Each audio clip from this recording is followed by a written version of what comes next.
Welcome to The Explainer. Today, we are unpacking an absolutely incredible ancient tale. It's got a wealthy king, a totally destitute orphan, and a literally deadly quest for some really profound answers. We're diving deep into human psychology, the ego, and honestly, the true value of life itself. So let's just jump right in. Right off the bat, I want you to put yourself in this exact scenario. Imagine you're standing in a bustling ancient royal court. The king, who literally has all the wealth, the armies, the power you could ever imagine, is restless. And he makes this shocking announcement. Answer my 3 questions, and half my kingdom is yours. Obviously, a massive wave of excitement ripples through the crowd. But then the king's voice turns dead cold, and he drops a terrifying condition. If you try and fail, or if you give the wrong answer, the executioner is going to take your head. Right then and there. Suddenly, the whole crowd just freezes. That fear of death instantly outweighs the greed for the kingdom. I mean, would you step forward? Out of all the great scholars, the rich nobles, the wise men in that kingdom, no one moves. The silence is absolutely deafening. But then, pushing his way through the terrified crowd, comes this young man. He's dressed in rags, completely covered in dust, and totally destitute. He's an orphan. No family, no wealth, seemingly no future. He bows before the king and actually accepts the challenge. Why? Well, as he tells the king, those who have nothing to lose. If he dies, no one's going to weep for him. But if he wins, his entire destiny changes. The king actually smiles at the kid's audacity and lays out his 3 impossible riddles. Here's the first one. What is the most expensive thing in the world that cannot be bought? It's a really brilliant paradox, right? Because the king has immense wealth. He is totally used to buying literally anything he wants. So what could possibly be out of his reach? As soon as the boy registers that first riddle, boom, the king hits him with the second. What is more powerful than a human, but can be tamed by a human? You can really see the philosophical depth the king is demanding here. He's definitely not looking for some clever wordplay. He's searching for a fundamental truth about human nature and the actual forces that govern us. And finally, the third and heaviest question of them all. What is the greatest truth and the greatest lie in the world? The boy listens to these 3 staggering questions, and he knows right away he doesn't have the answers. So he makes a super bold request. He asks the king for a fast horse, some supplies, and exactly 40 days to search the world for these truths. Amused by his courage, the king agrees, but warns him that if he isn't back by sunset on the 40th day, he'll be hunted down and executed. The pressure of this wager is just immense. On day 1, the boy rides out into the absolute unknown. For weeks, he travels through villages and forests, asking every wise man he can find the king's riddles. But everyone is completely stumped. Then, day 30 hits. He is wandering through a scorched, endless desert. He's out of time, he's out of hope, and the shadow of that executioner's sword is looming very, very large. He knows he's made a fatal mistake. But just as he's about to completely give up on day 30, delirious from the desert heat, he spots this ruined hut, and sitting outside is a ragged, unkempt dervish, a mystic, eating out of a clay bowl. But here's the catch. The mystic isn't alone. A stray street dog is eating out of the exact same bowl at the exact same time. The boy stops dead in his tracks, just utterly disgusted. I mean, how could any human share a meal with a dog like this? He assumes the old man is just out of his mind and literally turns to leave.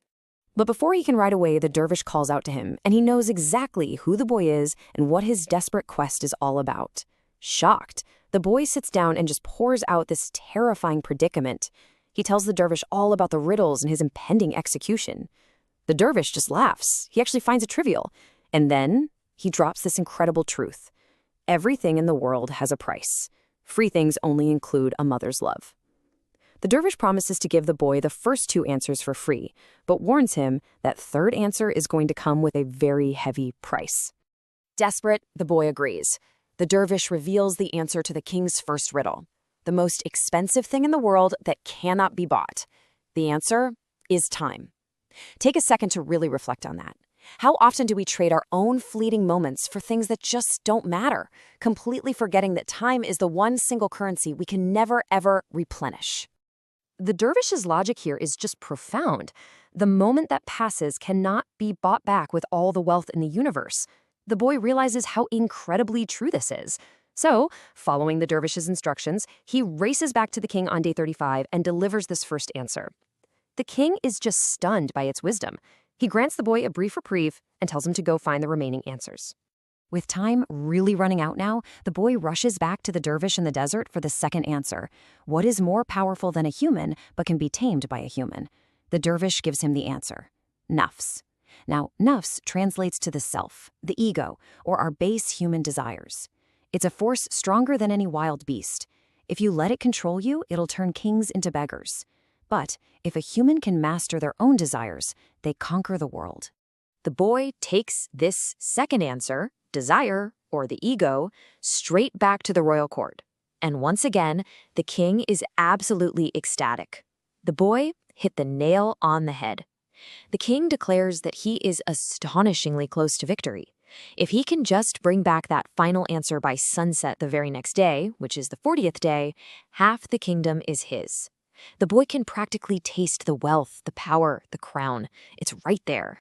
So he frantically races back to the desert on day 39.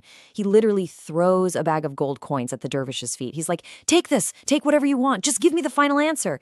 But the dervish doesn't even look at the gold. He reminds the boy that the final answer is going to cost much, much more than gold. Then, the dervish pours a little milk into his clay bowl, lets the street dog lap up about half of it, and then hands the bowl of leftover, dog-slobbered milk right to the boy.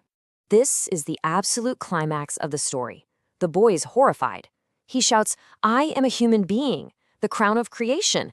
I would rather die than drink a dog's leftovers." But the dervish's eyes just turn fierce. He tells the boy to go ahead and die then. Tomorrow, the executioner's sword will take his head. The boy is suddenly trapped between two terrifying options, certain physical death or absolute ego death. To get that final answer, he has to completely and totally shatter his own pride. He realizes he has zero choice. Trembling, weeping, fighting absolutely every instinct in his body, he swallows his pride, he closes his eyes, raises the bowl, and drinks the tainted milk. The very moment he does, he just collapses to his knees in the hot sand, sobbing uncontrollably. His arrogance, his pride, his whole sense of superiority, it all just shatters into a million pieces. Seeing the boy so completely broken, the dervish places a gentle hand on his head and says, "The man who cannot kill his inner arrogance can never be a true king."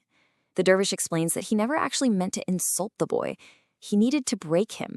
He had to destroy the boy's toxic ambition, because a ruler who is blinded by his own ego is only going to bring destruction to his people. With the boy's ego thoroughly crushed, the dervish finally reveals the answer to the third and heaviest riddle. What is the greatest truth and the greatest lie? The greatest truth is death. It's the one inescapable reality for every single king and every beggar. And the greatest lie? It's life.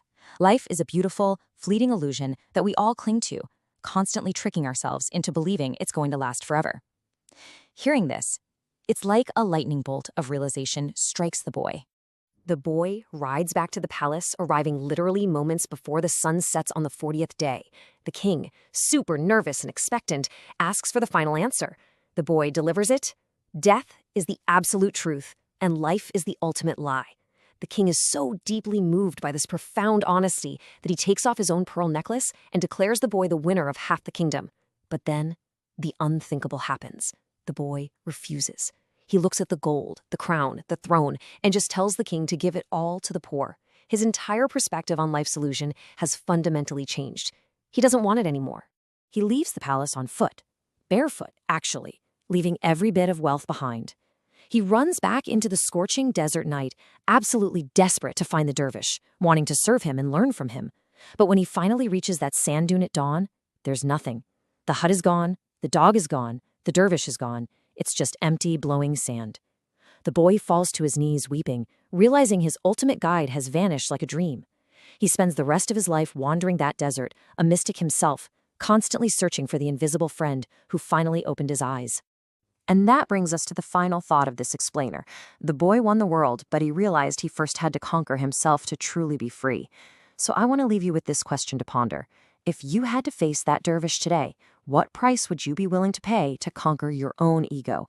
Think about what illusions you might be chasing right now and what real truths you might be ignoring. Thanks so much for joining me on this deep dive, and keep questioning the world around you.